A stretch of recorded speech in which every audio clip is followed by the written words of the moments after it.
The U.S. bombed Iran. What's the IT blast radius? You're watching Techstrong Gang.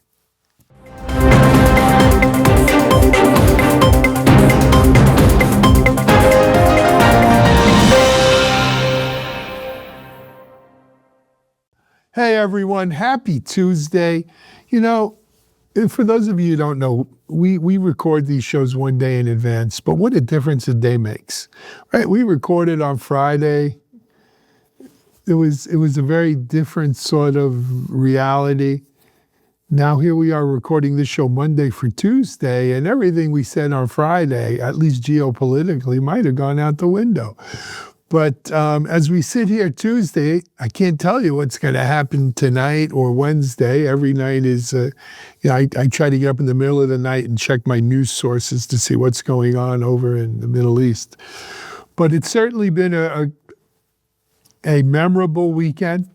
Lot going on. You don't come to us for your news like that, but let's jump into the IT of it. We've got a great gang we're going to talk about. You know most of these people, so I'm not going to go through a whole thing. We're going to try to get right to the news today. But let me quickly say, we have on the gang today the one and only Kimberly Bates, JP Morgenthal, Stephen Foskett, the Dean Mike Vizard, Bonnie Schneider, and myself. Am I the only one that has flashbacks of Hollywood Squares when you do that? Kind in of. the little corner. So here's the real question. Are you Paul Lynde or Charlie Weaver or... No, I'm not Paul Joe... Lynde. No. I love your little Paul Lynde. But then who's Charles Nelson Riley, right? Charles Nelson Riley. Joanne Worley. There were some great people on there. But anyway, hey, I'm trying to get right to the news today. Mike, IT blast radius, what do we got? So I think everybody's on knife's edge, kind of waiting to see what happens here. I think we're all collectively hoping for the best and maybe starting to think about preparing for the worst. And you have an article over on techstrong.it, Alan, talking about some of the concerns ranging from, will there be, budget freezes on IT to what are the cybersecurity implications? But let's start off with you. And there just seems to be a lot at stake here, a lot more than 48 hours ago, that's for sure. Oh, yeah. So, do check out my article on techstrong.it on this. Generally speaking, there are some people who make a lot of money during war, and there's some people who lose a lot, and not just money during war, right? War is not healthy for animals, pets, and other animals, children, and other living things. And so I'm trying to remember that from when I was 8 or 9 growing up in the Vietnam War era. But, generally speaking, when there's chaos in the world, people try to, they get tight. And IT budgets generally get tight. And so you might expect to see some of that as a result of recent events. However, as I wrote in my article, I think with this particular, the particulars of the Iran-Israeli-U.S. triangle, unless someone else gets involved, what we're seeing is not so much a pullback of IT budgets, but maybe reallocations of IT budgets, right?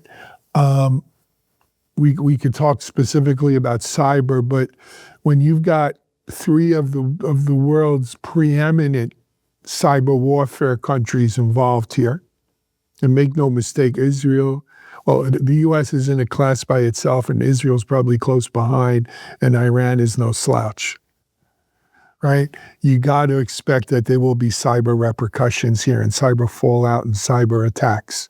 So as Jen, is it Pataki?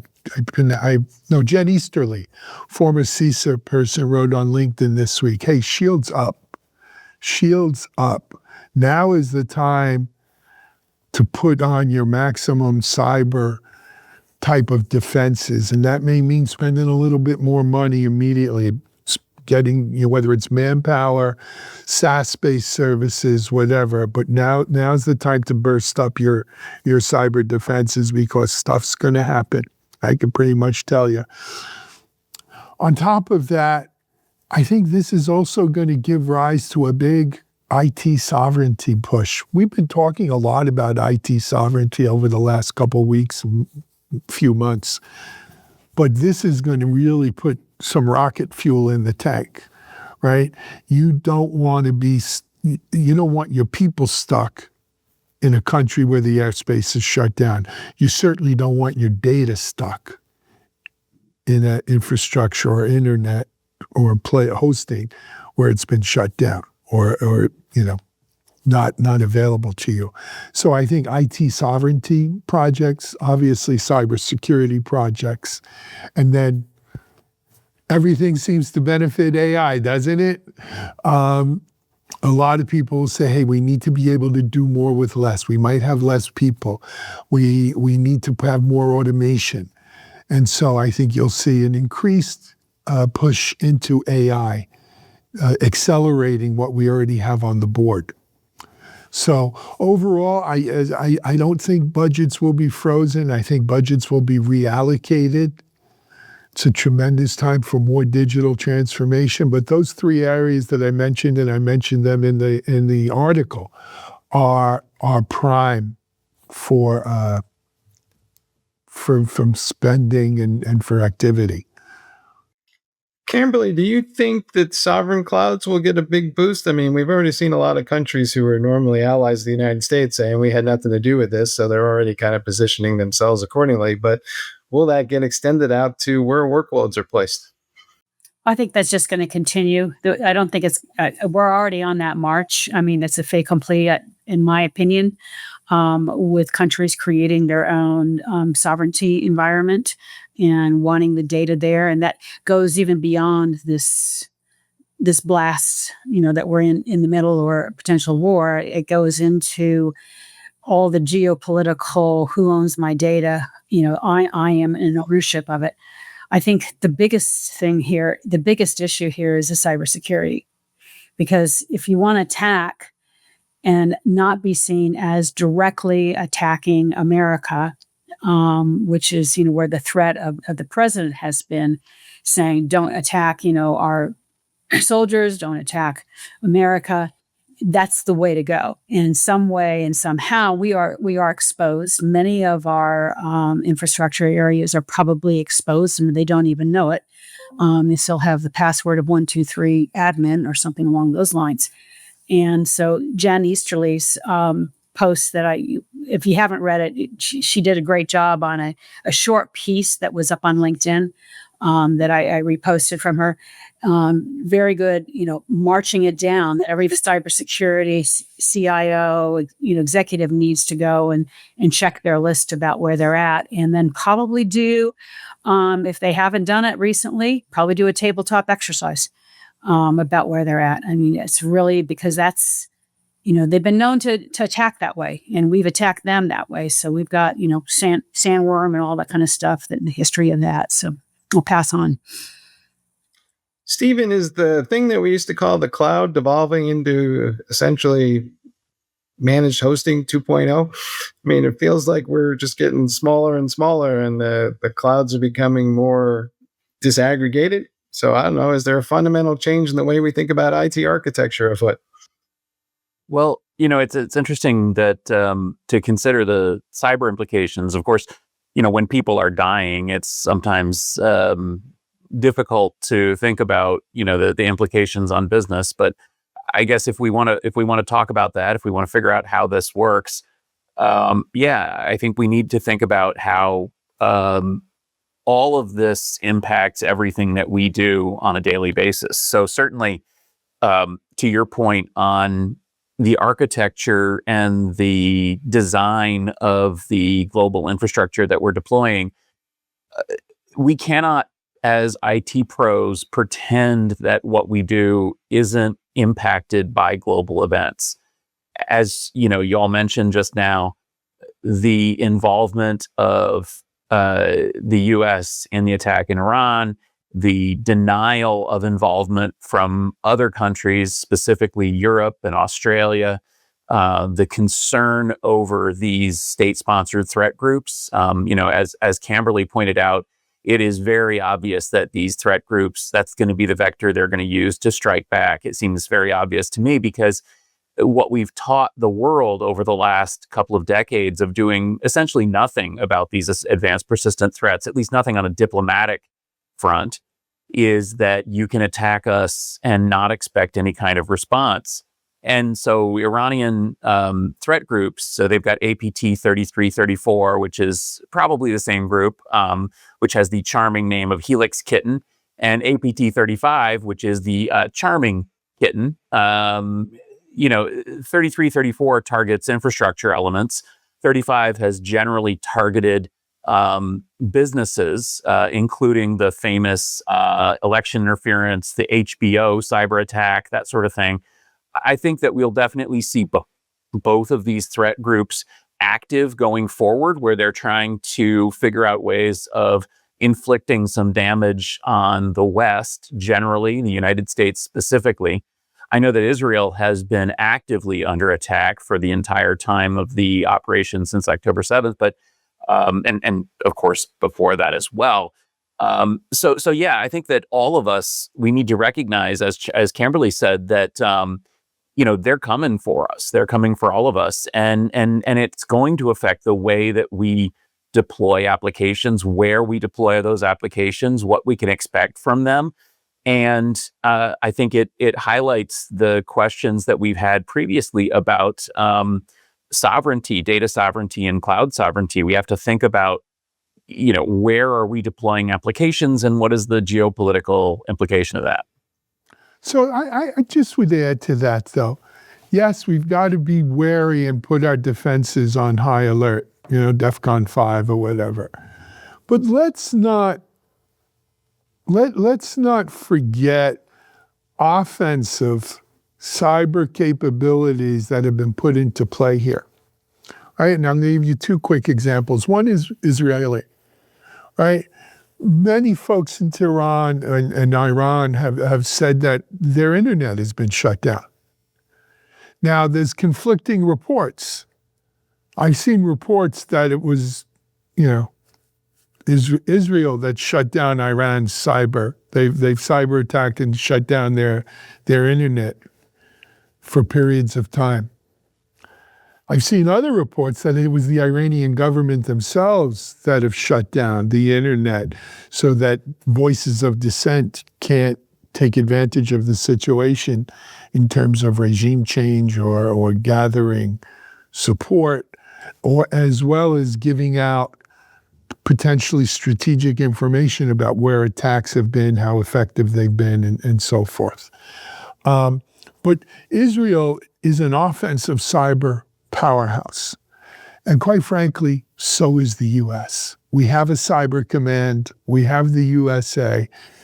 Don't think for a second that as part of this attack over the weekend, that cyber assets were not put into play to suppress Iranian communications, because at some level, the internet's communications, right? And this is a game as old as humans.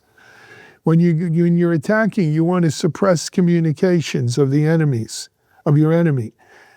So I am more than sure that as part of this attack package, besides the B-2s and everything else, the cruise missiles and everything that came with it, there was a cyber blackout zone that we laid down there to thwart command and control at the time of the attack. Offensive cyber. Yeah, and we seem, we've heard explicitly in the press conference after this attack some of the tactics that they used militarily. They were using, it seems, air-launched decoy drones that are designed to emulate other types of aircraft. Those of us in the hobbyist area, I am an ADS-B hobbyist. I have an ADS-B radio receiver in the roof of this building, actually. And we were all used as well as part of the ruse, because the ADS-B network, they openly broadcast that a bunch of B-2s were heading west from Missouri. They openly broadcast that, and all of the enthusiasts were able to see those bombers taking off and heading west. on Saturday in the Saturday morning, Saturday afternoon, I think a lot of us were like, "Hey, what's going on? Why are all these bombers taking off?" We were also seeing a whole bunch of refueling tankers taking off from bases all over the United States.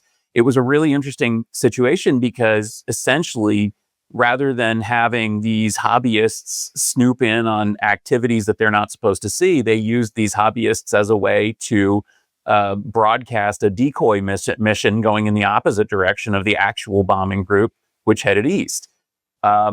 And certainly, I think that we saw some of this cyber operation. I think we're still in the early stages of figuring out what was cyber and what was not. But as you point out with Iran and their internet going down, I doubt it was the entire country being shut down by their own government. I have a suspicion that the U.S. was involved in that too. So, Stephen, I appreciate. I love the fact that you were involved with this. Yes, unfortunately, I was used by this. I was fooled by the use as well, because I saw that post up there when it's like, wow, this is shocking. I think I brought this up several times because our utilities, state and local governments, have very often, or particularly state and local governments, very often have been underfunded with how they, with their IT organizations, money goes elsewhere, et cetera. And for that reason, those are the areas that are probably most at risk. And since they own a lot of the utilities, I think about here in Boulder, the utility they don't own the electricity, but they do own the water system. And so you question and ask, okay, so how much are they doing there? What are we doing in terms of hardening those areas? And the other piece of it is that their groups, their gangs that they have, the kittens, they have running around all over the place. Why does it have to be kittens? I don't know why it has to be kittens, but the kittens that are running around, anticipating that they have been worming their way into our systems. And whether or not they want to start flipping the switches now, that's going to be, there's the option. So if not now, when? Right. If you're not going to do it now, when are you going to do it? Because, the regime change. Well, don't say that. That's anyone who's ever watched a Star Trek episode, right, knows that before you attack, you raise shields. And I don't know, but it seems to me lately that, this administration decided, let's go into battle and we'll keep shields low so that it costs less money and we, it's not as expensive. So I just, it's that feeling of like every other time we've ever gone into any conflict anywhere, right? Cyber defense was a critical factor and, confirmed and managed appropriately. And in this particular situation, it seems almost like, nothing's going to happen. Well, maybe they didn't want to alert them by putting it.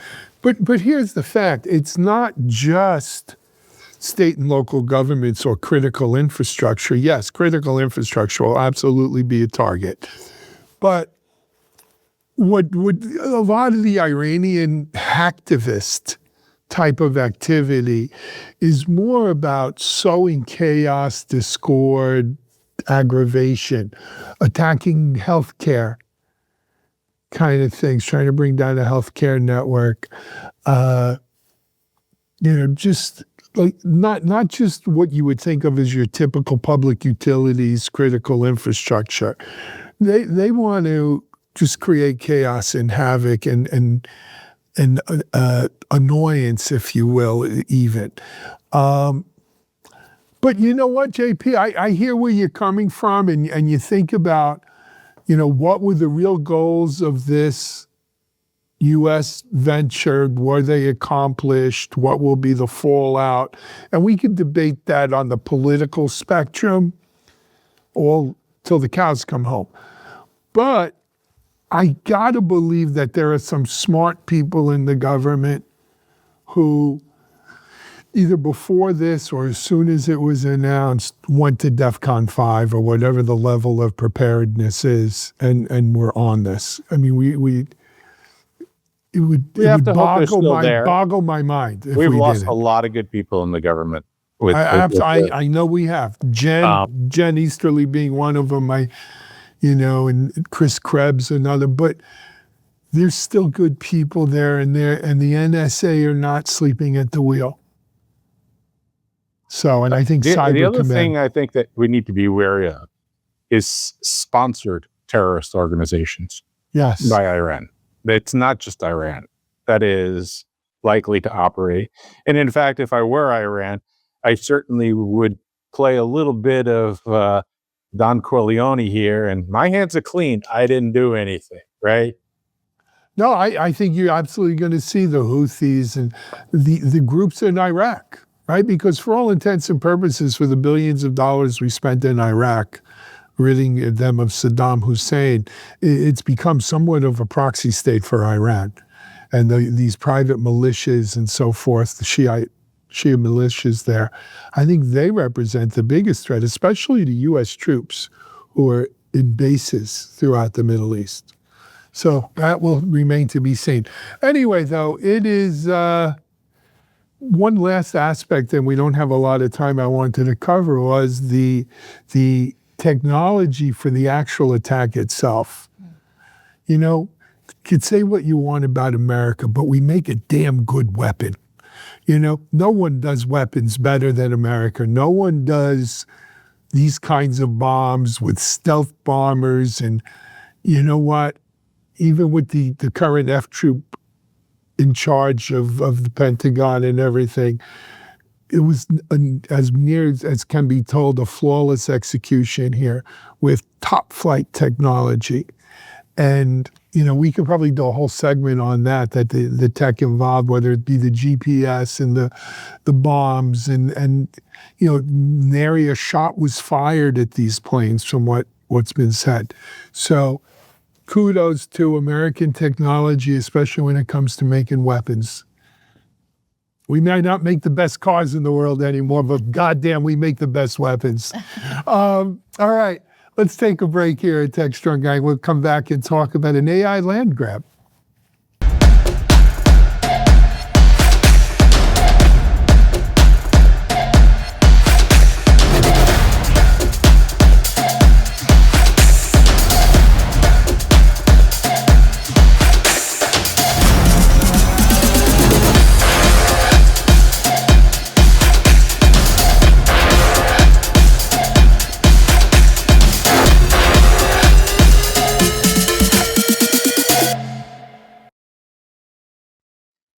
Hey folks, we're back and shifting gears to some more traditional technology coverage, but there is an AI land grab underway. SoftBank's Masayoshi-san is pitching a notion called Project Crystal Land, a proposed $1 trillion AI robotics center in someplace in Arizona. I'm not quite clear exactly where, but apparently we also have already seen these things in China, and the Europeans are talking about building their own. So JP, what's going on here? Is everybody going to be basically looking for some large amount of land to build some sort of AI complex, and this is the next big thing in real estate, or is this the next big bubble? It's so the first thing is it's still undergoing certain approvals to get to pass and become an actual initiative, right? It has certain government allocations that it's looking for, certain waivers in order to be approved. But the concept is interesting. They do this in China today. It is this concept of a manufacturing center for the most part, where they're leveraging the technology for artificial intelligence and robotics to build out next generation manufacturing. Now, if we look at what's happening in the U.S., it's a really interesting time. We have, and it is attached to our political stature at the moment. We have an administration that's come in that's been, very pro, let's bring manufacturing back to the U.S. Many advocates have said there's no way you're going to get Americans to work in factories like you did the old days without creating a product that's too expensive for Americans to buy. This is an attempt to say And the interesting thing is, it's not Americans who are building these factories, right? This is not U.S. dollars that are coming in building these areas, but but it would still benefit a town or an area within, I believe it's Arizona, right? You're building hundreds of square miles of factory that's going to need administration. It's going to need people to, be operations management around this.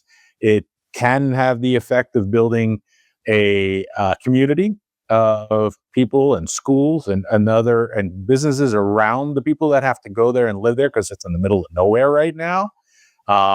If it's electrical based, you would hope they bring with it a top-notch energy source, which would drive electric utility vehicles, cars, things like that. Everything would be electric, so it wouldn't be necessarily a gas run. You'd have all that operations around just maybe even supplying the fuel to make this thing run and keep it going, right? So there's a tremendous upside to the concept.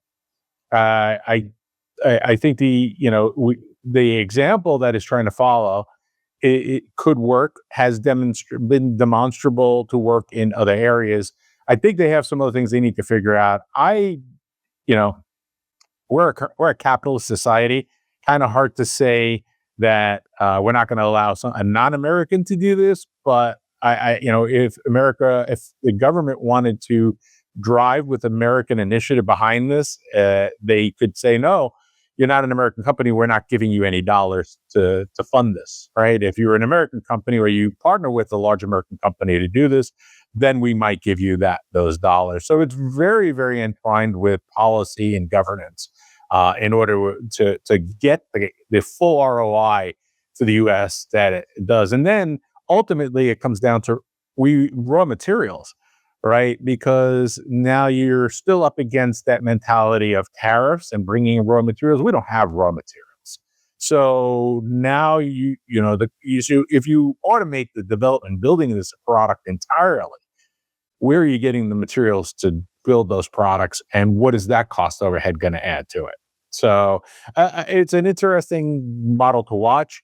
I don't know if it's going to get kickstarted here with this group. He has a great idea. Maybe he could be one of the partners of a large group that is doing this, but I think that certain things need to change if it's going to become reality.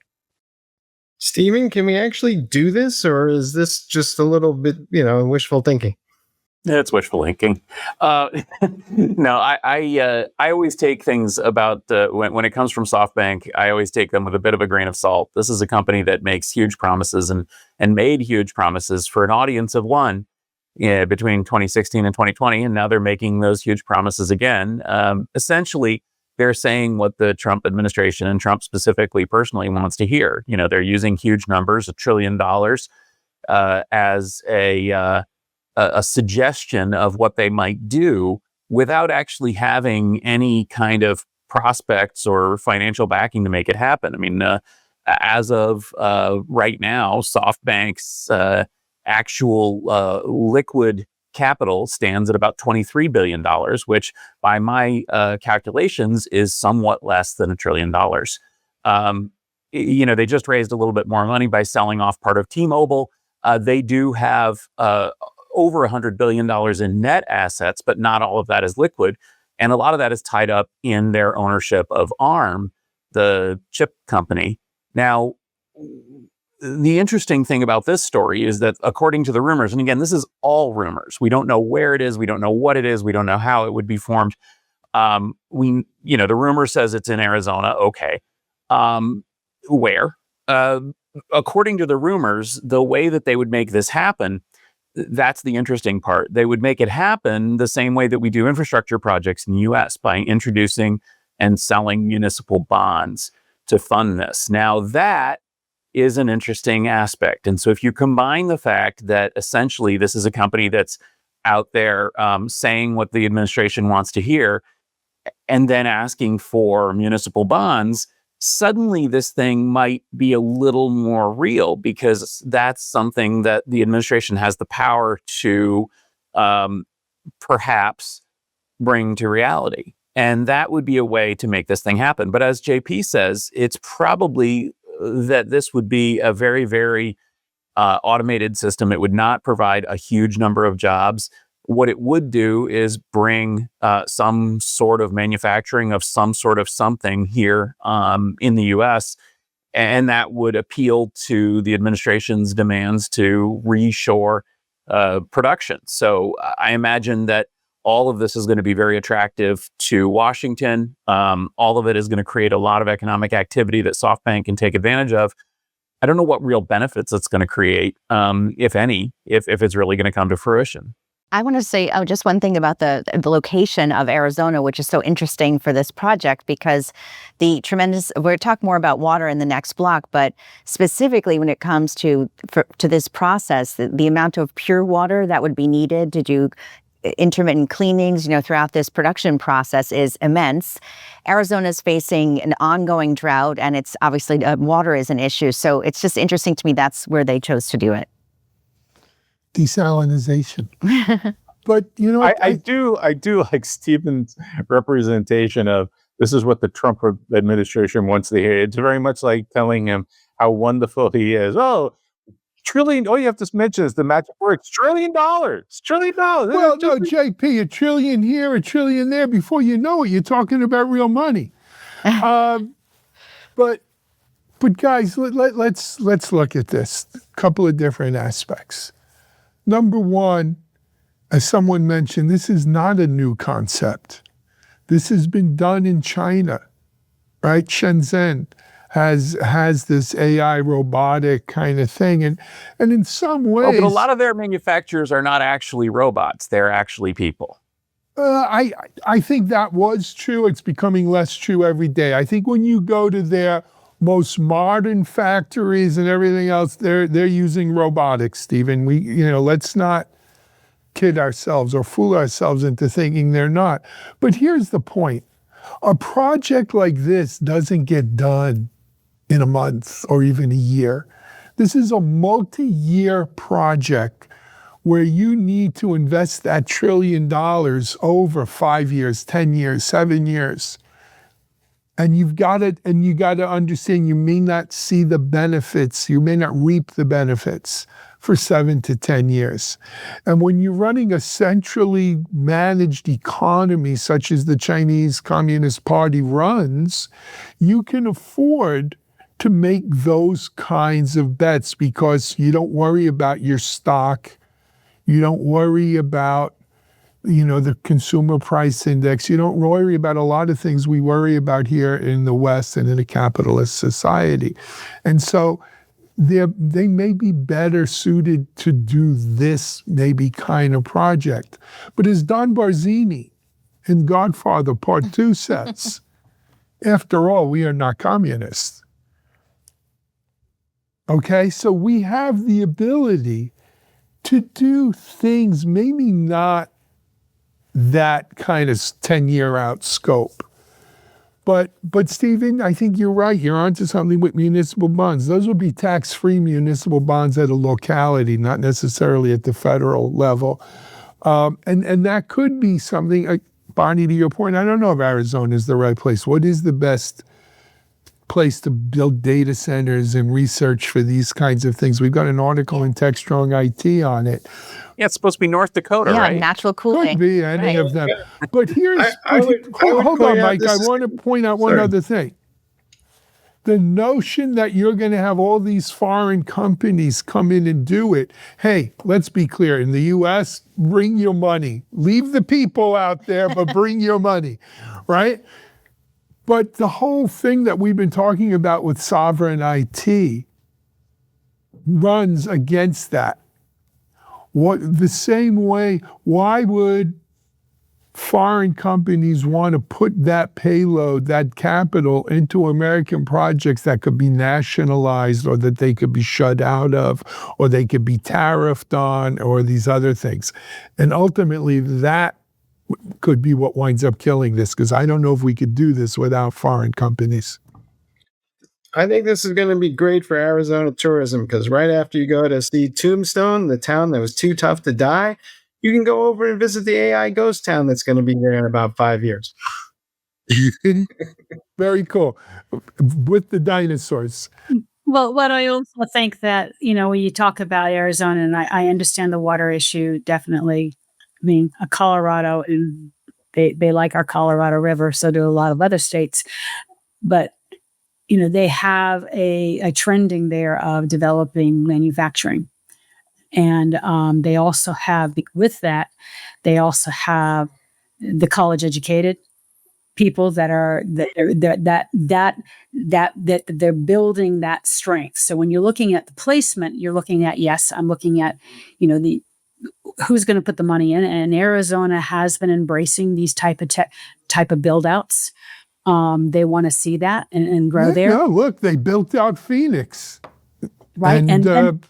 And they're looking at, and they've been pretty wise about how they use the water. They've got, much like Vegas, they have developed systems for water management, and maybe not all the purification, because I'm not up to snuff on that kind of that area.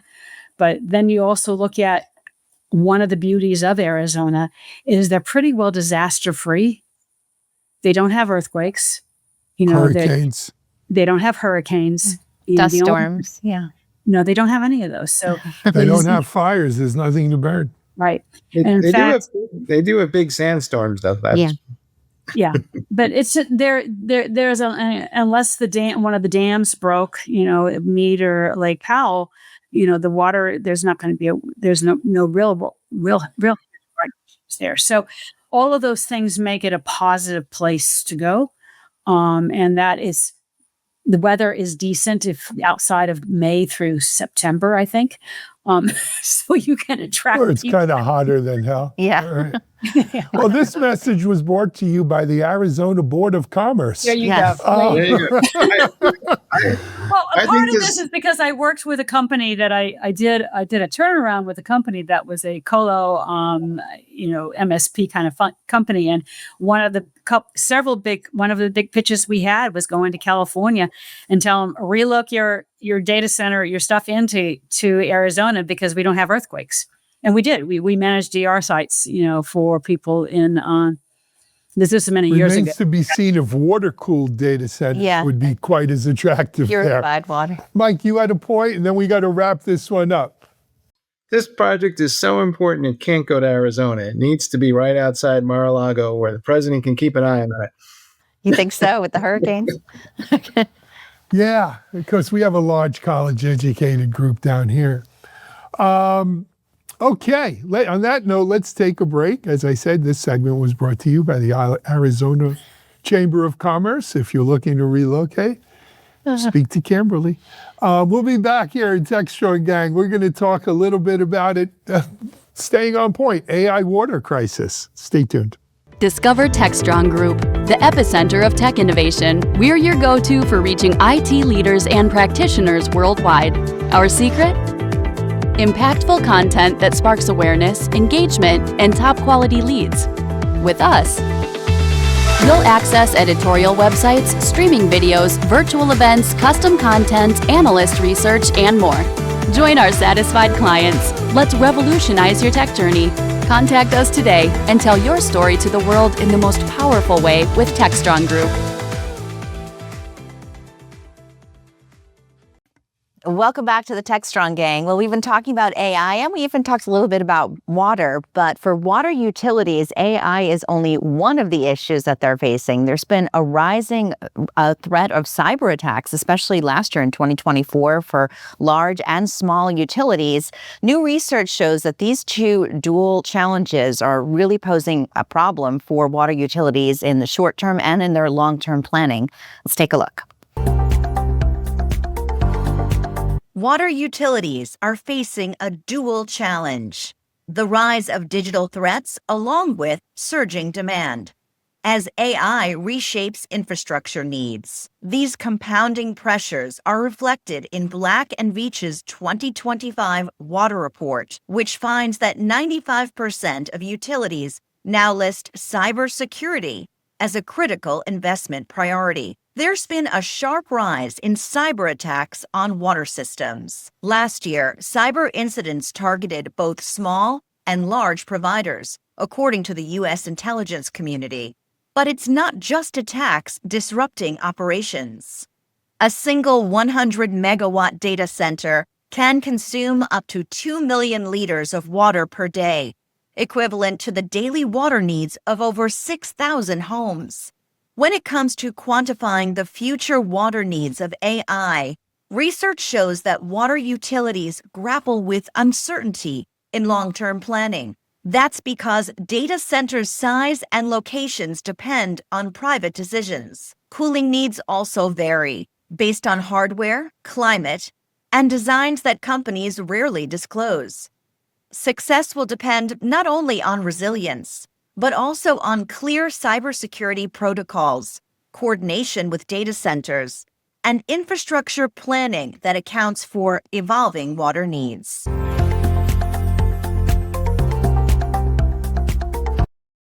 You know, it's interesting. We talk a lot about the grid and the surge that AI is going to have on demand, but water is also crucial, as we were just discussing, because sometimes it's not just water, but it's also purified water, which might mean more water to produce for these facilities. So I think that there's a big question mark looking forward for these utilities. Absolutely, Bonnie. And back to our first block about potential critical infrastructure. There was that attack on the water system. Was it in New York or somewhere in the Northeast? Potential attack on a water system. Our water is probably one of the most vulnerable of our critical infrastructure delivery systems. I don't want to even say anything to give people ideas out there, but it's scary when you think about it.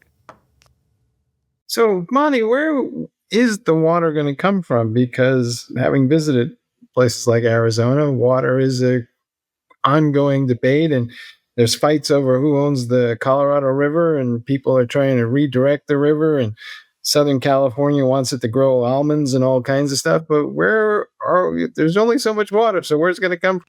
That's a great question. I think a lot of it is looking towards the climate tech solutions that I often talk about and ways of creating more opportunities for water. But once you start getting into those political battles, that is a tricky one, and I don't have the answer for that. But the water utilities themselves are not only dealing with that, but with this rising threat of cyber attacks, it's a lot for them to take on, plus the regulations. So it's something to keep watch on, especially as we keep talking about new data construction, for data centers. Well, it's not just new data centers, it's water-cooled data centers. Yeah. You could know these AI data centers that are being built cannot be cooled by air alone. And so the water demands there become exorbitant. Look to Israel, look to Saudi Arabia, companies that have put a lot of money into desalination technologies, especially when you talk about non-potable type of water uses, such as in an AI data center. I believe, necessity is the mother of invention, and politics isn't the answer here. Technology is. Well, that's an interesting aspect too, because Mr. Solar here, I got to say it. One of the nice uses of solar power, whether it's photovoltaic solar electricity or just heat, is desalination. And one of the reasons for that is because it's an asynchronous use or load. In other words, you don't really need batteries, because you could essentially run desal on whenever the sun is shining and just let it stop when the sun isn't shining, because the water will just sit there and wait to be used. So yeah, desalination actually works really, really well. There's been some really interesting approaches to this using barges, for example, with offshore water tanks. Also, water is nice because it is extremely, you can move it really easily. You can pump it in these magical devices called pipes that have been invented a little while ago. And you can store it in these incredible storage tanks called lakes. And all of these things are very appealing from an environmental perspective, but also because they solve a lot of problems. Well, as the ice melts, right, we could actually use it. It's a good thing we are shipping. It's a good thing we're shipping, billions of gallons of water around in plastic bottles because that really helps. Well, one of the curious things, okay, so you're talking about water cooled, but we also talk about liquid cooled because there's other Yeah, those are two different things. Yeah. right. And when I was at the HPC conference on supercomputing last year, I met with the CTO of Valvoline. They had a big, huge booth there, and the reason why I met with them is like, he asked for the meeting. And I'm like going, I'm game. And what the heck is Valvoline doing here? And part of the premise of what they've been doing, they've been cooling engines forever. And, they have a lot of technology that's been involved with the F1s and everything else that goes along with specialized technology that they're applying to this market. So ingenuity, creativity, expansion, where do we go? And it's not just, yes, the lakes and that kind of thing, but we'll see what happens with, desalination. So I think there's a lot there that U.S. has in terms of our creativity of how we tackle problems like this. Absolutely. Interesting stuff. Great report, Bonnie. Thank you. Hey, we've got to pull the plug on this one. We're overtime. What a great Techstrong gang for this wonderful Tuesday. Who knows what we'll have for tomorrow, for Wednesday, but keep our fingers crossed that all is well in the world. We do have a full Techstrong TV lineup as usual following, so stay tuned for that. Just a quick mention. We are now doing Techstrong Gang Deconstructed on YouTube, and I believe on Techstrong TV and the OTT channel, where you don't have to watch all 3 blocks if that's not your thing, though why you wouldn't is beyond me. But if you just want to catch one of these blocks because you only have a short amount of time, take your pick, watch one now, watch one later, save one for tomorrow, but watch it. Until next time, this is Alan Schimmel on behalf of Bonnie and Mike and Kimberly and JP and, of course, Stephen Foskett. Have a great day, everyone. We're out.